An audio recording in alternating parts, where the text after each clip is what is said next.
আসসালামু আলাইকুম। আজকে আমি আপনাদের সামনে একটা ঘটনা শেয়ার করব।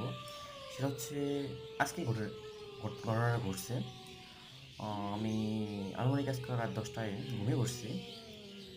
ঘুমানোর পর আমি হঠাৎ আমার রুমে কেউ ছিল না। আমি একাই ছিলাম রুমে। আমার মেসে থাকি। হঠাৎ রাত 3টার দিকে আমি বুকের উপরে একটা হাতের স্পর্শ অনুভব করি। হঠাৎ করে প্রায় রাত 3টা বাজে তখন। আমি হঠাৎ হাতটা বলে দেখলাম যে এটা কি মানুষের হাত? হ্যাঁ, পরে যে মানুষের হাত। হ্যাঁ, আমি ভয়ে চটকে খাট থেকে নিচে পড়ে গেছি।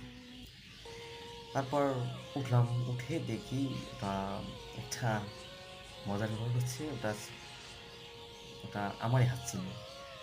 আমারই হাত, আমার হাতটা কি ছিল সেখানে অবশ ছিল সেই কারণে।